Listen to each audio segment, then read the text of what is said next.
আলামিন বলেন ওয়ানাজ্জালনা আলাইকাল কিতাবা তিবয়ানান লিকুল্লি শাই ওয়া হুদান ওয়া রাহমাতান ওয়া বুশরা লিল মুসলিমিন। আল্লাহু আকবার বলেন।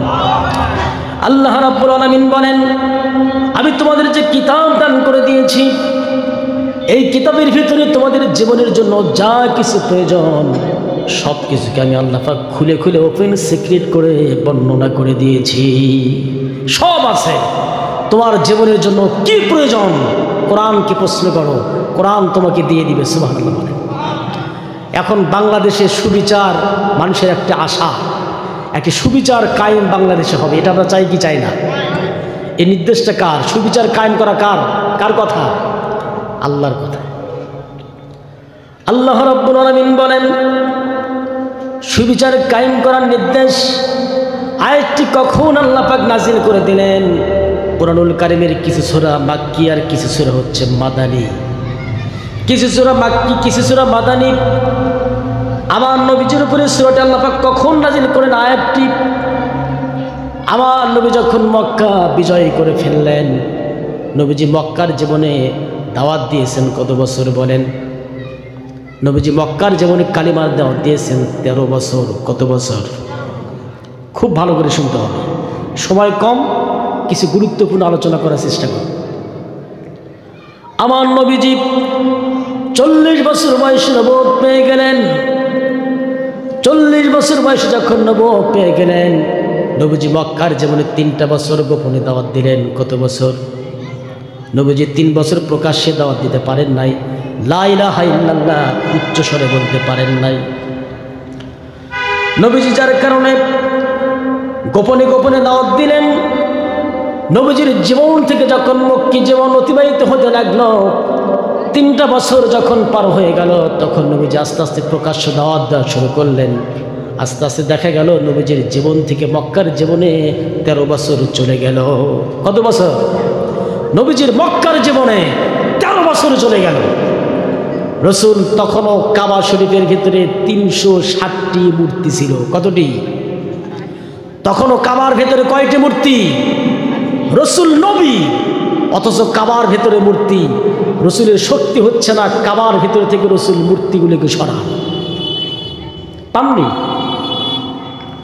মুসলমান খুব ভালো করে কান লাগান।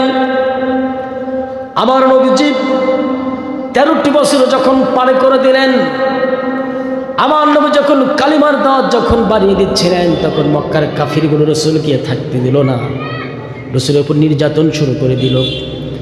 আমার নবীজি মক্কার জীবনে 3টি বছর জেল খাটলেন। কত বছর?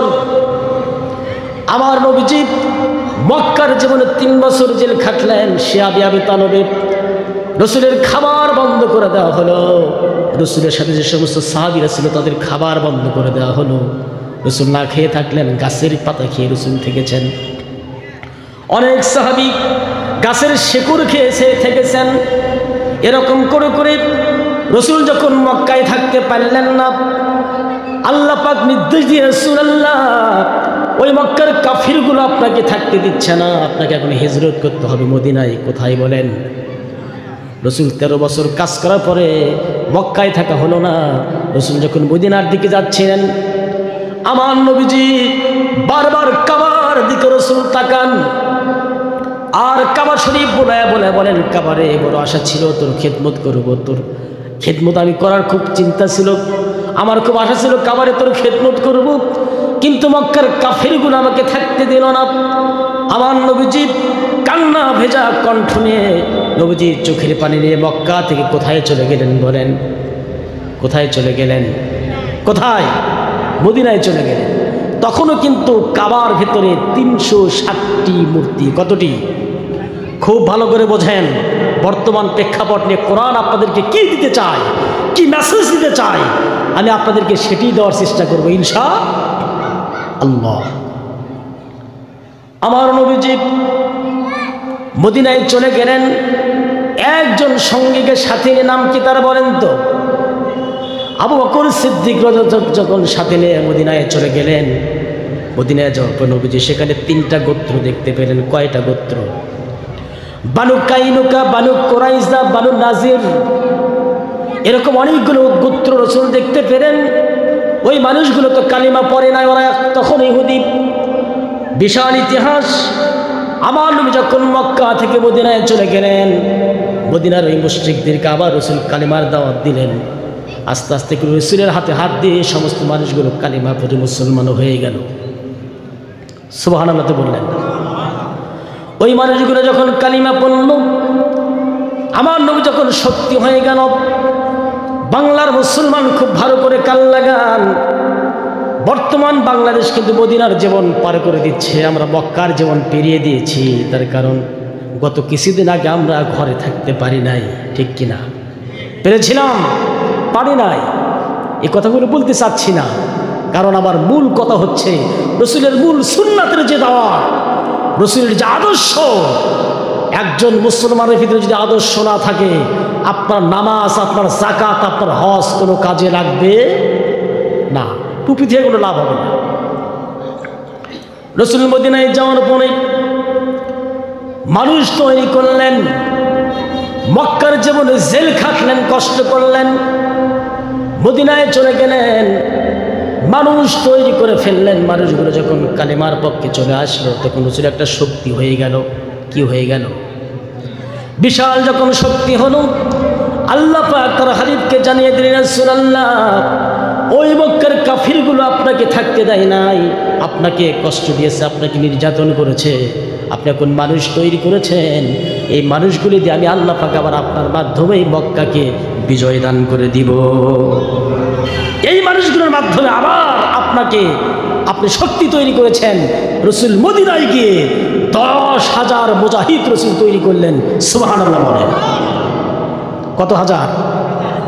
10,000 সাহাবীর হাতে রসুল 10,000 তরবারি উঠিয়ে দিলেন। সুবহানাল্লাহ বলেন। মক্কার নেতৃত্ব দিচ্ছিল আবু সুফিয়ান। আবু সুফিয়ান তখনও কালিমা পড়েনি। আমার নবীজি, বিশাল ইতিহাস, মূল ঘটনা আপনাদেরকে জানিয়ে দিই।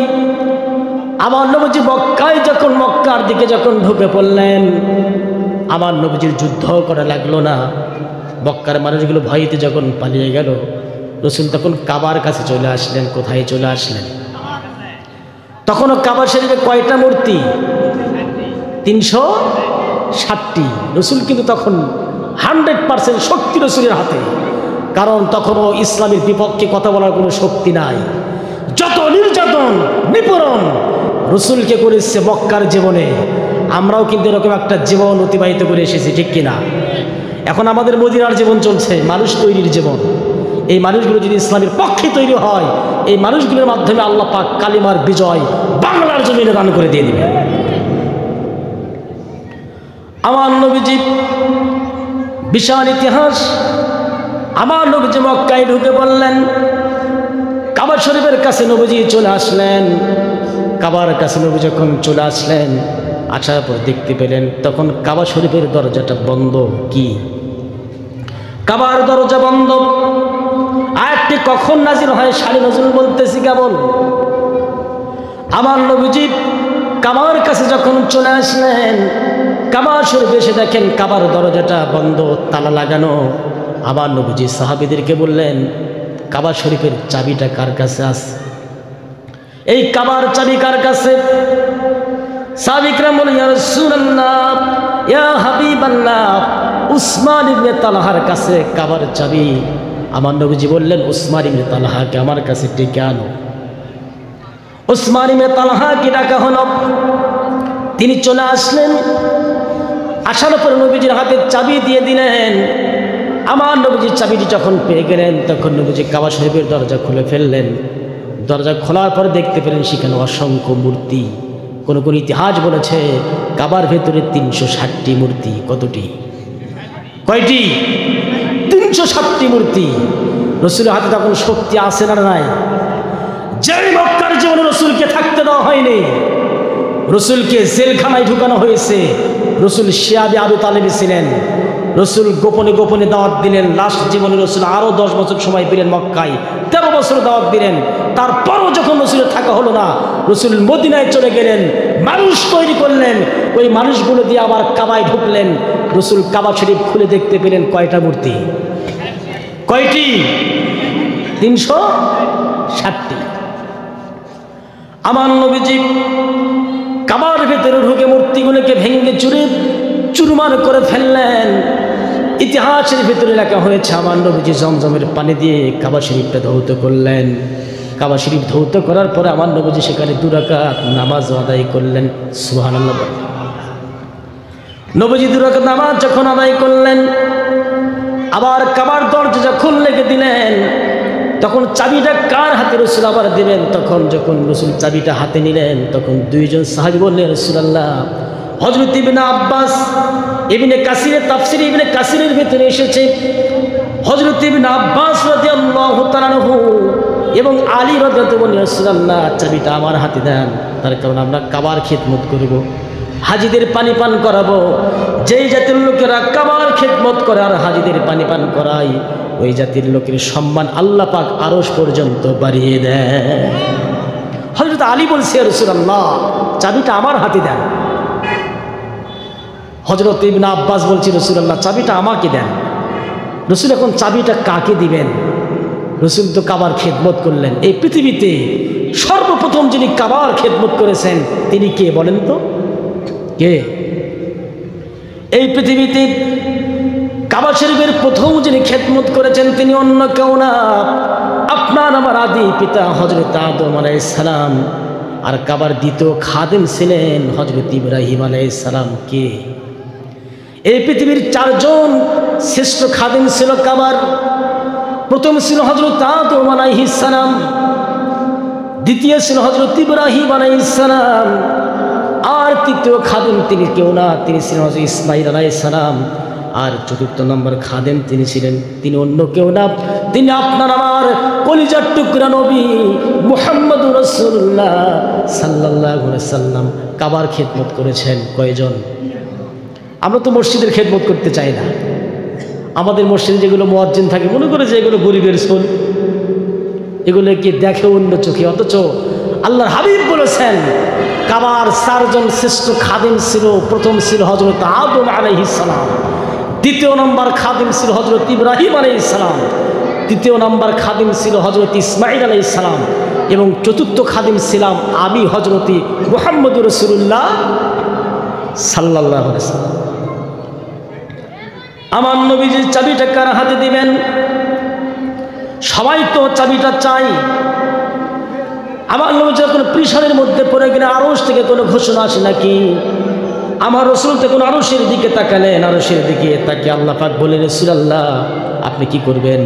ইন্নাল্লাহা ইয়া'মুরুকুম আন তুআদ্দুল আমানাতি ইলা আহলিহা।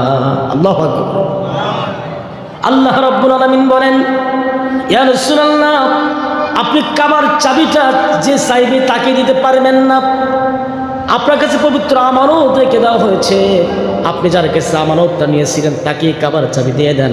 তার মানে ওসমান ইবনে তালহার কাছ থেকে আপনি কাবার চাবি নিয়েছিলেন, আবার আপনি তার হাতেই তার চাবিটা আবার তাকে ফিরিয়ে দেন। সুবহানাল্লাহ।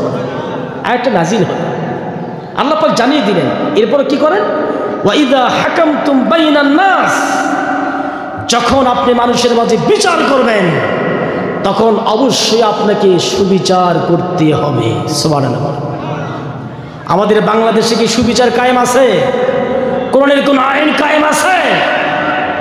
বাংলার জমিন হচ্ছে শাহজালালের জমিন, এই জমিন হচ্ছে শাহনাগদের জমিন, এই জমিন হচ্ছে আমার বগুড়ার মাটিতে শুয়ে আছেন শাহ সুলতান বলখির এই বাংলার জমিন। আমরা বাংলার জমিনে এই কোরআনের শাসন দেখতে চাই, ঠিক কিনা? কারা কারা দেখতে চান হাত উঠান, একটু তাকবীর দেন। লিল্লাহি তাকবীর, লিল্লাহি তাকবীর। এদেশে কালেমার পতাকা উড়বে, সুবহানাল্লাহ বলেন। এদেশে সুবিচার কায়েম হবে ইনশাআল্লাহ বলেন। সাহাবীরা ত্যাগ স্বীকার করেছেন।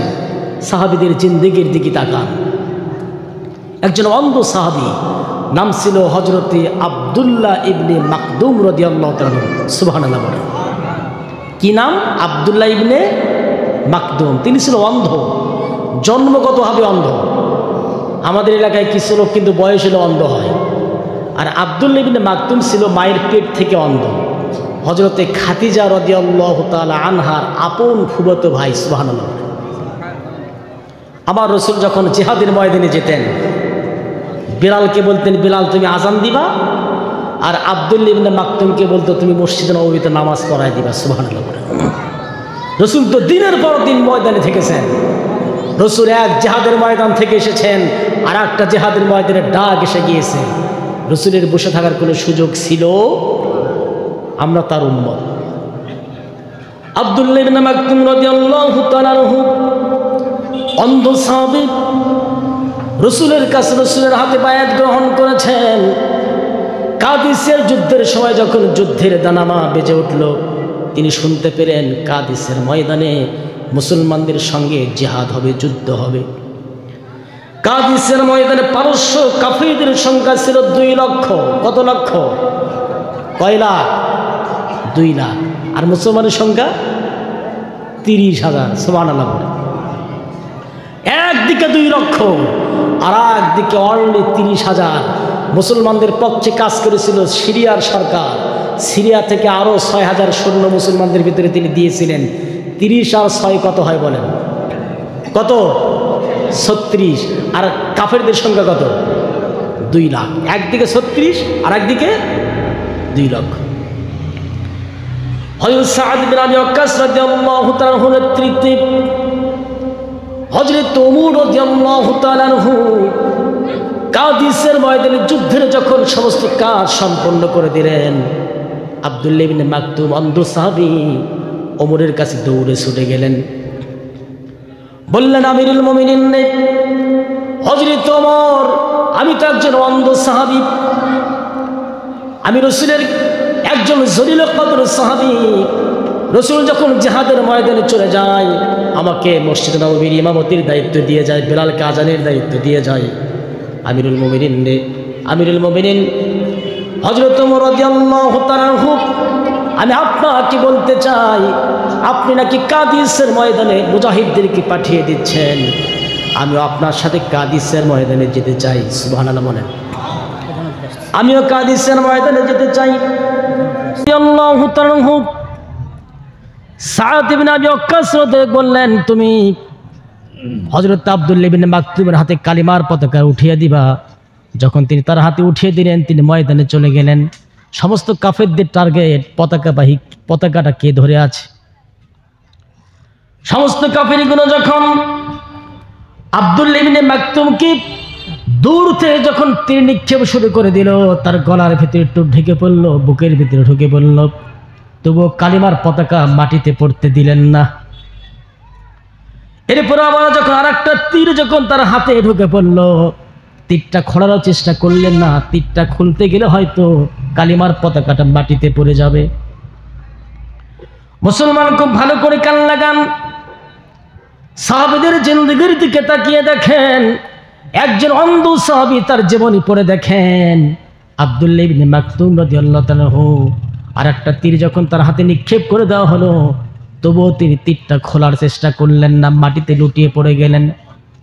তার কারণ, হাত থেকে তীরটা খুঁড়তে গেলে যদি কালেমার পতাকা মাটিতে পড়ে যাওয়া অসম্মান হয়ে যাবে। তার নিয়ত ছিল তিনি জীবনের শেষ নিঃশ্বাস পর্যন্ত কালেমার পতাকা উঁচু করে ধরবেন, মাটিতে পড়তে দিবেন না। একজন মুসলমান কখনোই কালেমার অসম্মান হবে, নবীজির অসম্মান হবে, আল্লাহকে নিয়ে কেউ কটূক্তি করবে, কোনো মুসলমান এটি মানতে পারে না। রাসূল আসার মূল উদ্দেশ্যই ছিল হুয়াল্লাযী আরসালা রাসূলাহু বিল হুদা ওয়া দীনিল হাক্কি লিইয়ুযহিরাহু আলা দ্বীনি কুল্লি। রাসূল আসার মূল উদ্দেশ্যই ছিল আল্লাহ পাক তার রাসূলকে এজন্য পাঠিয়েছেন, তিনি তার দ্বীনকে বিজয়ী দান করে দিবেন। সুবহানাল্লাহ। সমস্ত কাফিরগুলো তীর যখন নিক্ষেপ করল, হযরত আব্দুল্লাহ ইবনে মাকদুম রাদিয়াল্লাহু আনহু কাছের সাথে কে বললেন, জীবনের শেষ নিঃশ্বাস পর্যন্ত কালিমার পতাকা উঁচু করে ধরেছি, মাটিতে পড়তে দেই নাই।